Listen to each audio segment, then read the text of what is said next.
ये कहानी है किशनपुर गांव की। किशनपुर गांव में एक बुढ़ी दादी रहती थी। कुछ समय पहले ही बुढ़ी दादी के पति का देहांत हो चुका था। बुढ़ी दादी का एक विक्रम नाम का बेटा भी था, जिसे वह बड़ा ही प्रेम करती थी। विवेक बेटा, तुम शहर तो जा रहे हो, लेकिन एक बात हमेशा याद रखना, कभी कोई ऐसा काम मत करना जिससे मेरे गांव में बदनाम भी हो जाए। और तुम्हें तो पता ही है मैंने कितनी मेहनत करके तुम्हें पढ़ाया है। आज इस नौकरी पर जहां तुम हो, ये सब मेरा ही कर्म है। मैंने गांव गांव झाड़ू पहुंचा करके तुम्हें पढ़ाया है। मेरी मेहनत बेकार मत जाने देना बेटा। हाँ माँ, हाँ, तुम चिंता मत करो। मैं ऐसा कोई काम नहीं करूंगा जिससे तुम्हारी बदनाम की हो। और तुम मेरी चिंता मत करना। मन अपना ख्याल रखना, टाइम पर खाना खा लेना, और पैसों की फिक्रा तो तुम बिल्कुल मत करना। मैं जल्द ही शहर जाकर तुम्हारे लिए पैसे भिजवा दूंगा। आप सेठ मुंशी से जाकर पैसे ले लेना। अच्छा ठीक है, मन अब बड़ी देर हो गई है, मुझे चलना चाहिए, नहीं तो शहर की बस निकल जाएगी। इतना बोलकर विवेक अपना बैग लेकर शहर की तरफ निकल जाता है। विवेक की माँ भी विवेक के पीछे पीछे ही चल लेती है।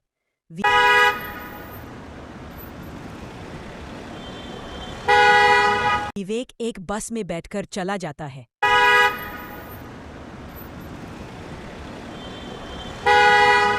तभी विवेक की माँ वापस अपने गांव में आ रही थी। तभी विवेक की माँ को गांव के एक पंडित जी नजर आते हैं।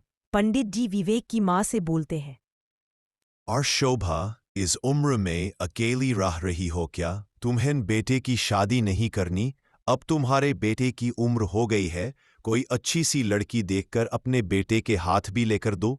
अरे हाँ पंडित जी, शादी तो करनी है, लेकिन क्या करूँ, कोई लड़की ही नहीं मिलती जो मेरे बेटे के काबिल हो। और तुम्हें तो पता ही है आजकल की लड़कियां कितनी तेज तर्रार हैं। ऐसे लगता है जैसे मुझे 2 वक्त की रोटी भी नहीं देगी। ठीक है पंडित। लड़की तो है बड़ी ही अच्छी और सुशील है, घर चलाने वाली लड़की है। शोभा बड़ी ही अच्छी है, पूजा पाठ में बड़ी ही योग्य है, और घर का भी सभी काम जानती है। ठीक है, मैं कल ही जाकर लड़की के माता पिता से बात करता हूँ और आकर तुम्हें बताता हूँ। जी अगर ऐसा है तो आप लड़की के माता पिता से बात करके मुझे जरूर बताएं। मैं जल्द ही अपने बेटे की शादी कर दूंगी। इतना बोलकर पंडित जी वहां से चले जाते हैं और शोभा भी अपने मलिक के घर झाड़ू पोछा करने चले जाती है। शोभा को आता देख शोभा के मलिक शोभा से बोलते हैं, और शोभा, बड़े दिनों के बाद आए हो, लगता है तुम्हारा बेटा चला गया है इसीलिए आ गई हो। ऐसा लगता है जैसे अपने बेटे के आने पर हमें तो तुम भूल ही जाती हो। हाँ मालिक, बड़े दिनों के बाद शहर से बेटा आया था, बस उसकी देखरेख में वक्त ही नहीं मिलता। जी चाहता है अपने बेटे के पास ही रहूं। बस मालिक, अब तो सोच रही हूं कि अच्छी सी लड़की देखकर अपने बेटे विक्रम का विवाह कर दूं और जल्द से जल्द इस जिम्मेदारी से भी मैं मुक्त हो जाऊं, ताकि सुकून से मर सकूं। हाँ हाँ, सौभाग्य किसी चीज की जरूरत हो तो हमसे मांग लेना, आखिर यह भी तुम्हारा ही घर है। उधर पंडित जी भी राधिका के घर रिश्ता लेकर चले जाते हैं। पंडित जी राधिका के माता पिता को सारी बात बताते हैं और कहते हैं, विवेक बड़ा ही अच्छा लड़का है, महीने के 50,000 रुपए कमाता है। तुम्हारी बेटी वहां पर राज करेगी। राज, और तुम्हें तो पता ही है, शहर के लड़के बड़े ही काम मिलते हैं। तुम्हारी बेटी भाग्यवान है जो उसे इतना अच्छा रिश्ता खुद धर्म लेने आया है। ठीक है पंडित जी, हम शादी के लिए तैयार हैं। लेकिन पंडित जी, हमारे पास देने के लिए कुछ भी नहीं है। आपको तो पता ही है हम कितने गरीब हैं। लेकिन हमारी बेटी इतनी सुशील है कि कोई भी हमारी बेटी के लिए इनकार नहीं कर सकता। धीरे धीरे वक्त बिता जाता है और शादी की तैयारी होने लगती है। कुछ ही दिन बाद विवेक शहर से लौट आता है। जैसे ही विवेक शहर से लौट आता है, विवेक देखता है कि सारा घर सजा हुआ है। घर में चहल पहल हो रही है। यह सब देख विवेक अपनी माँ से कहने लगता है, माँ, घर में इतनी चहल पहल किस लिए है, और या इतनी सजावट मेरे आने की खुशी में ये सब करने की क्या जरूरत थी माँ? इन्हें सब में तो बड़ा ही खर्चा हो गया होगा मान। विवेक बेटा, तुम गलत सोच रहे हो। यह चहल पहल तुम्हारी आने की खुशी में नहीं है। यह सब तो तुम्हारी शादी की खुशी में है। मैंने सोचा था कि इस बार अपने बेटे को सबसे बड़ी खुशी दूंगी, और देखो बेटा, मैंने तुम्हें खुशी दे भी दी। क्या लेकिन माँ, तुमने मुझसे तो पूछा ही नहीं कि मैं क्या चाहता हूँ। माँ, यह सब ठीक नहीं है। इतनी जल्दी शादी कैसे कर सकता हूँ? तो मैं एक बार मुझसे पूछ तो लेती। विवेक बेटा, 2 दिन बाद तुम्हारी शादी है। लड़की बड़ी ही सुंदर और सुशील है। बेटा, तुम बड़े ही भाग्यशाली हो जो तुम्हें राधिका जैसी पत्नी मिली है। विवेक बेटा, क्या तुम मेरी गांव में नाक कटाओगे इस तरह? तो मेरी गांव में बड़ी ही बेइज्जती हो जाएगी। यदि तुम्हें शादी नहीं करनी तो तुम मना कर सकते हो। अच्छा ठीक है, तुम कहती हो तुम्हें शादी कर लेता हूँ, लेकिन याद रखना, शादी होने के तुरंत बाद ही मैं गांव छोड़कर शहर चला जाऊंगा। मुझे शहर में वैसे भी बड़ा काम है। विवेक अपने माँ के कहने पर शादी के लिए तैयार हो जाता है। अगले दिन जैसे ही सुबह होती है, विवेक बारात लेकर राधिका के घर चला जाता है। विवेक और राधिका की शादी हो जाती है। सब लोग बड़े ही खुश थे क्योंकि राधिका बड़ी ही सुंदर थी। और देखो देखो, विवेक की पत्नी तो विवेक से भी ज्यादा सुंदर है। हाँ हाँ, सुंदर क्यों नहीं होगी आखिर। विवेक शहर में काम जो करता है, वैसे भी विवेक के लिए तो बड़े ही अच्छे अच्छे रिश्ते आ रहे थे। सारे गांव में विवेक की पत्नी की ही चर्चा हो रही थी, लेकिन विवेक जैसी इस शादी से खुशी ना हो। विवेक सभी काम अपने माँ के कहने से कर रहा था। विवेक की पत्नी जैसे ही घर में आती है, विवेक अपनी पत्नी से बोलाता है, राधिका, तुम बड़ी ही सुंदर हो, और मैंने सुना है तुम बड़ी ही सुशील भी हो। वह सब तो ठीक है, आप मिठाई खाए। आज हमारी शादी की पहली रात। आज से हम अपनी जिंदगी की नई शुरुआत करेंगे। विवेक जी, बताइए आप मेरे लिए क्या लाए हैं? राधिका, यह सब मैं नहीं कर सकता।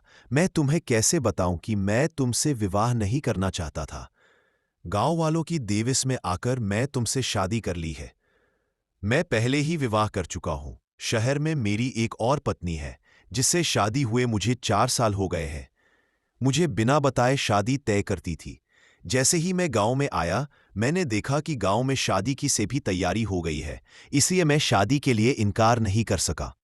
यह सब सुनकर राधिका बड़ी ही परेशान हो जाती है और बिना कुछ बोले वहां से चले जाती है। अगले दिन जैसे ही सुबह होती है, राधिका उठकर घर के कामकाज में लग जाती है। सबसे पहले राधिका रसोई में जाकर खाना बनाने लगती है। तभी राधिका की सास उठकर बोलती है, और राधिका बेटा, यह सब करने की क्या जरूरत थी? और फिर भी तो तुम्हें आए हुए 1 दिन भी नहीं हुआ और तुम आते ही रसोई में लग गई। यह सब करने के लिए मैं हूं ना, मैं खुद खाना बना लेती। अरे नहीं नहीं माँ जी, मैं हूं ना, मैं खाना बना लूंगी। और वैसे भी मुझे तो सुबह उठने की आदत ही है। और वैसे भी माँ जी, अब आपकी उम्र हो गई है, आज करके सारे काम नहीं करूंगी। राधिका सुबह सवेरे घर के सारे काम निपटा देती है। घर के सारे काम करने के बाद राधिका विवेक के लिए चाय लेकर चली जाती है। राधिका को देख विवेक राधिका से कहने लगता है,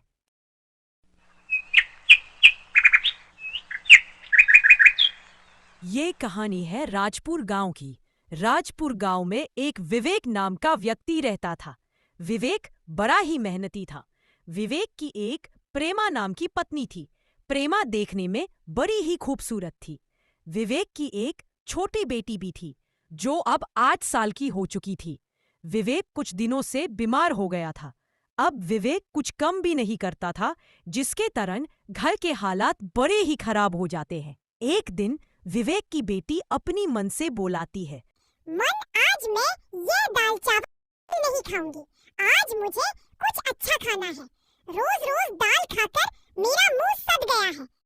नहीं मुन्नी बेटा, ऐसे नहीं खाते।